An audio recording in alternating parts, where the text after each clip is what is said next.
বন্ধুরা, দানি মোটিভেশনে আপনাদের সবাইকে স্বাগতম জানাই। আজকের গল্পের নাম শরবতের স্বাদ। একজন প্রফেসর ক্লাস নিচ্ছিলেন। ক্লাসের সকল ছাত্র ছাত্রীরা খুব আগ্রহ নিয়ে তার লেকচার শুনত।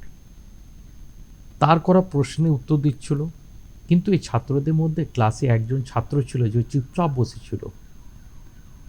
প্রফেসর প্রথম দিনই ওই ছাত্রের কথা খেয়াল করলেও কিছু বলেনি, কিন্তু এভাবে 2-4 দিন চলতে থাকলে তিনি ক্লাস থেকে ছাত্রটিকে তার কেবিনে ডাকে, জিজ্ঞেস করেন, তুমি সবসময় দুঃখে থাকো?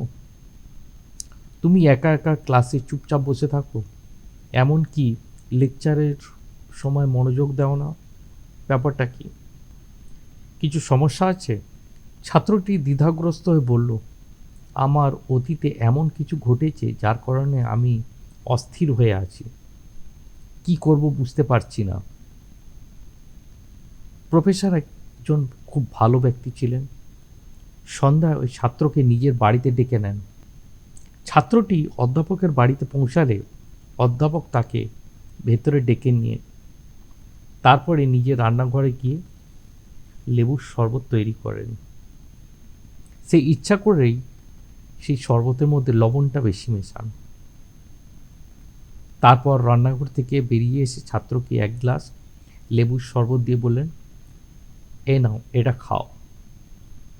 ছাত্রটি গ্লাসে হাতে নিয়ে একটা চুমুক দেওয়ার পর অতিরিক্ত লবণের স্বাদে মুখটা অদ্ভুত হয়ে যায়। এটা দেখে প্রফেসর জিজ্ঞেস করলেন, কি হয়েছে? লেবুর শরবতটা পছন্দ নয়? না স্যার, সেরকম নয়। এই শরবতটা একটু বেশি নুন আছে।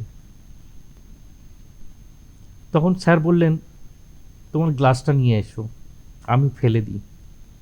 প্রফেসর ছাত্রের কাছ থেকে গ্লাসটা নিতে হাত বাড়ালেন, কিন্তু ছাত্রটি প্রত্যাখ্যান করে বলল, না স্যার, খুব বেশি নুন আছে, কিন্তু আপনি যদি একটু বেশি চিনি যোগ করে দেন তবে স্বাদ আর একটু ভালো হবে। এই কথা শুনে প্রফেসর গম্ভীর হয়ে বললেন, তুমি ঠিকই বলেছ, এবার এটাও বুঝুন, এটা আপনার জীবন।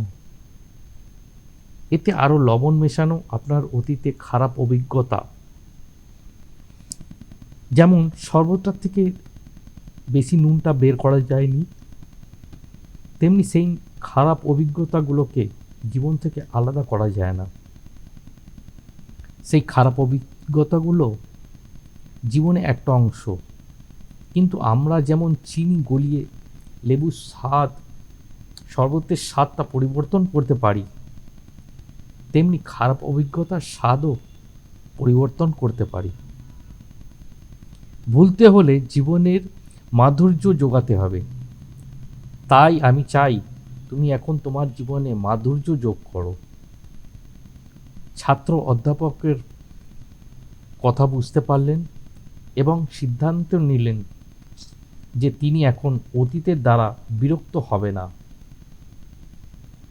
এর থেকে আমরা এটাই শিক্ষা পেলাম, জীবনে আমরা প্রায়ত অতীতের খারাপ স্মৃতি এবং অভিজ্ঞতা মনে করে দুঃখ অনুভব করি। এইভাবে আমরা আমাদের বর্তমানের প্রতি মনোযোগ দিতে অক্ষম এবং কোনো না কোনোভাবে আমাদের ভবিষ্যৎ নষ্ট করি। যা হয়েছে তা শোধরানো যাবে না, তবে অন্তত তাদের ভুলে যাওয়া যায় এবং তাদের ভুলে যেতে আমাদের আজ নতুন মধুর স্মৃতি তৈরি করতে হবে। আপনার জীবনে মিষ্টি এবং আনন্দের মুহূর্তগুলো নিয়ে আসুন, তবেই জীবন মধুর হয়ে উঠবে। বন্ধুরা, আজকের এই গল্পটি কেমন লাগলো আমাকে নিশ্চয়ই জানাবেন। আর আমার চ্যানেলটি যদি এখনও সাবস্ক্রাইব করে না থাকেন, সাবস্ক্রাইব করে নেবেন। ধন্যবাদ।